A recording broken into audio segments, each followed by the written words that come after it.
Allez, on est parti. Vous le voyez, le guidage, on va en avoir besoin aujourd'hui parce que du coup on va devoir marquer les passages pour les futures courgettes. Donc on va devoir passer tous les 1,72 m normalement.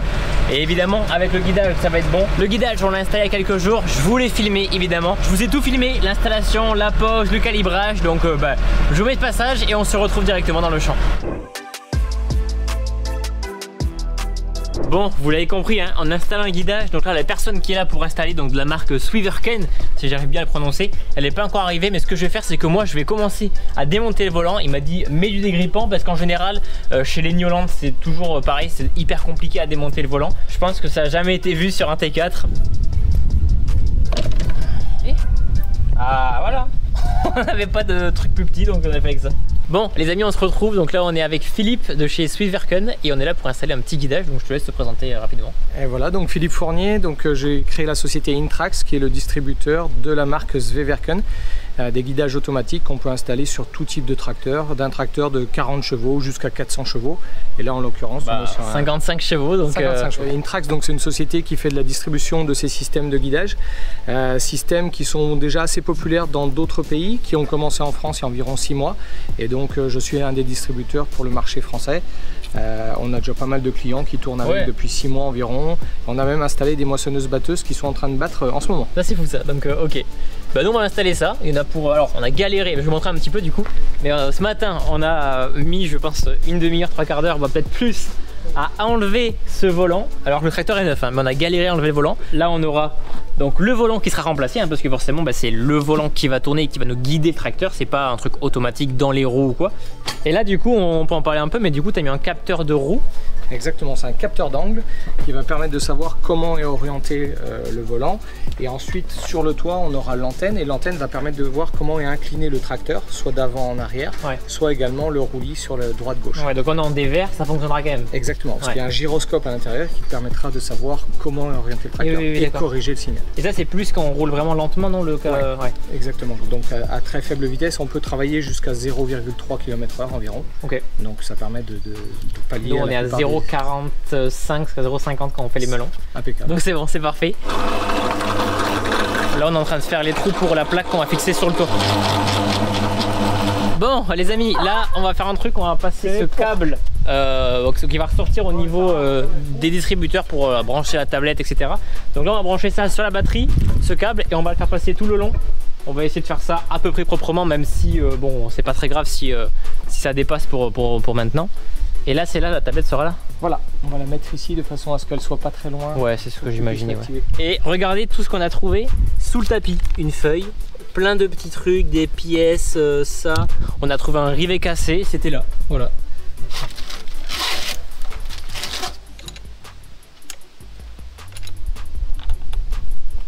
Bon, regardez, ça a un petit peu avancé. Donc là, Philippe, il a mis l'écran juste ici. Hop, donc là, ça passe là. On l'a fixé ici, il y avait plusieurs endroits, mais là, je pense que c'est le meilleur endroit.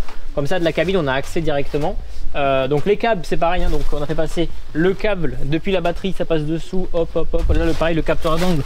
On a essayé de faire ça à peu près propre. Bon, là, on essaie de câbler, faire passer l'alimentation du volant pour aller jusqu'ici. Sauf que là, ah oui, je la vois. On galère un peu. Oui, oui. Yes. Yes.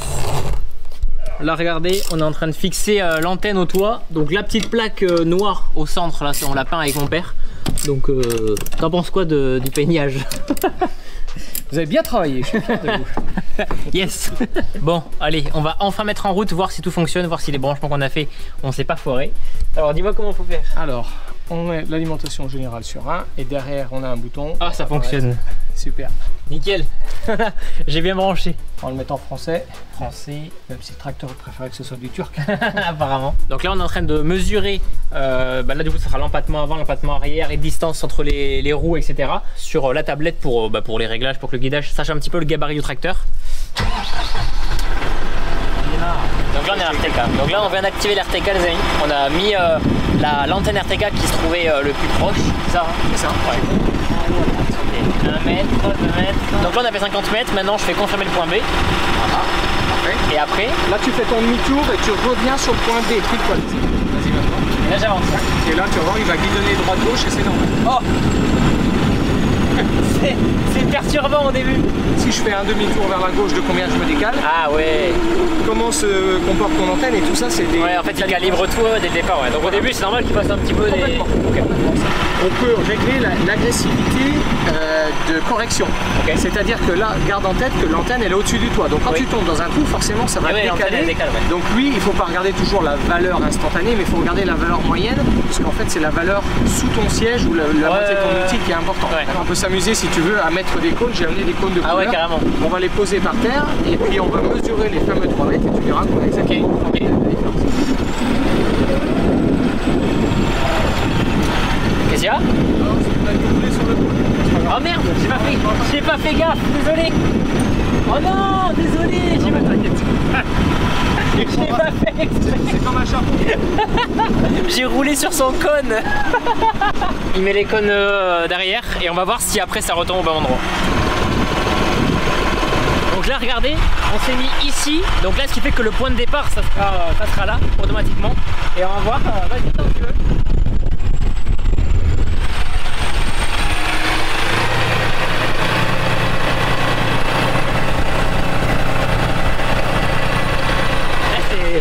C'est incroyable.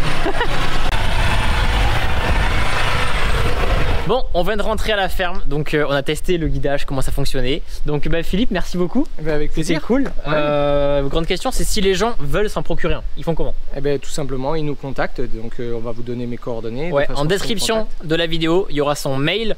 Si vous voulez le contacter, ceux qui ont même que des questions, n'hésitez pas à le contacter. Soit nous, soit nos partenaires installateurs, soit nos concessionnaires vous répondra et adaptera. Donc soit à vos tracteurs, soit même à des moissonneuses-batteuses, des pulvées automoteurs. À partir du moment où on a un tracteur, une machine avec une colonne de direction, ouais. Et cette capacité à gérer ce genre d'outils, on peut s'installer sur n'importe quel type de machine motorisée. La preuve, hein, même sur ça marche. Voilà. Donc impeccable. De 50 à 400 chevaux. C'est clair. Donc écoutez, merci d'avoir vu ce petit passage et puis on va se retrouver dans le champ pour le tester. Voilà, merci Philippe du coup. Avec plaisir. Bon en fait non, on se retrouve pas dans le champ. Donc là tac, j'allume le guidage. On l'a pas utilisé en fait depuis, là ça fait 10-15 jours qu'il est installé. Peut-être que plus tard on le mettra sur le Renault ou sur le Vatra pour du déchômage, du pulvé, voilà, des semis pourquoi pas. L'année prochaine on fait pas de colza, donc là on n'a pas besoin de se dépêcher pour préparer les semis de colza. Donc là je vais faire un partage de connexion avec mon téléphone. Je peux ne pas avoir besoin de téléphone, mais il faut une carte SIM ou alors si on n'a pas internet, c'est guidage de 20 cm de précision. Mais là on a besoin d'avoir une précision de 2 cm, enfin le plus précis possible dont en RTK. Donc là on va régler l'outil, largeur de travail.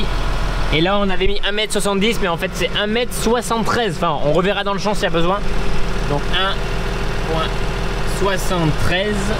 Là c'est parti, hein. Là c'est le gang des petits tracteurs. Qui aura le meilleur klaxon? Allez plus vite là! Et le petit tracteur il fume, il roule bien ce tracteur, hein. Et dans la côte, impeccable, ça bronche pas. Je suis sûr qu'il a été boosté, il fait pas 50 chevaux. Normalement semaine prochaine ou dans 2 semaines, on moissonne le blé. On est un petit peu en retard mais bon, on décide pas. Comme c'est un entrepreneur qui vient, il y a d'autres clients avant nous, forcément il faut attendre un petit peu. On n'a pas encore notre moissonneuse.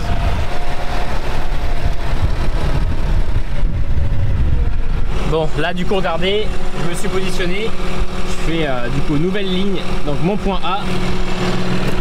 Je vais avancer, donc là il faut essayer de rouler à peu près droit pour... C'est pas droit ça? D'abord il faut faire le point A et le point B, c'est pour ça que je voulais commencer à côté pour que la ligne soit directement droite. Là j'ai fait mon point A et mon point B, je le nomme donc du coup pour l'instant courgette, ça enregistre, là je fais démarrer et là j'y vais. Et là normalement ça trace droit. Donc là on va arriver au bout.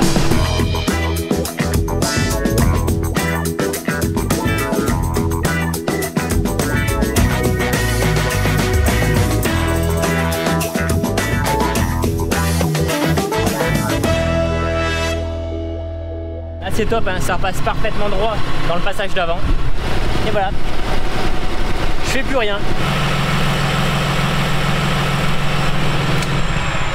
Et voilà, c'est terminé les amis. Bon backup, ça a bien marché hein. Franchement je suis quand même content de ce guidage. Bon c'est la première fois que j'utilise, donc c'est vrai qu'il y a des choses que t'as pas l'habitude. Tu sais quand il commence à partir à droite, à gauche, tu te dis est-ce qu'il va forer sa ligne, du coup tu arrêtes tout. Alors qu'en fait il est en train de se mettre correctement. Donc là les prochaines étapes ça sera pour passer l'herse, donc on reprendra les mêmes lignes et ensuite dérouler. Et normalement ça devrait être pas mal. Bon allez les amis, on va au marché installer le stand avec Sarah. Voilà, c'est parti. On a tout dans la voiture, tout le stock. On a pris environ 400 œufs, donc on verra si à la fin il nous en reste. Et bonjour. Bon bah allez, déchargement. Vas-y, sors-le. Je le remettrai. Oui, j'ai ma scène. Allez. Il est pas bien grand. Il est pas grand mais ça suffit. Il s'incline en plus. Voilà. Bon, voilà le stand. Plaque d'œufs, le prix, ce que mangent mes poules. Et à côté, un voisin qui fait des melons. Parce que nous, pour l'instant, on peut vendre que des œufs. Ouais, le marché c'était un petit peu rapide. Je suis désolé, j'ai pas beaucoup filmé sur le marché. J'essaierai de filmer la semaine prochaine. En tout cas, sachez que ça s'est très bien passé. À chaque fois qu'on fait le marché, ça se passe super bien. Il y a toujours du monde qui vient chercher des œufs, etc. Si jamais ça vous intéresse, la semaine prochaine, je pourrais vous filmer le prochain marché. Là, on a vidé la cellule à grains. Je voulais filmer, mais ça vous le verrez dans la vidéo de la semaine prochaine. Nous, on va s'arrêter là. J'espère que vous aurez kiffé cette vidéo. Petit pouce bleu, on n'oublie pas. Objectif encore une fois 10 000 pouces bleus. S'il y en a qui sont intéressés par le guidage, n'hésitez pas. Le lien sera en description de cette vidéo. Et pour tous ceux qui sont restés jusqu'à la fin de la vidéo, petite surprise la semaine prochaine.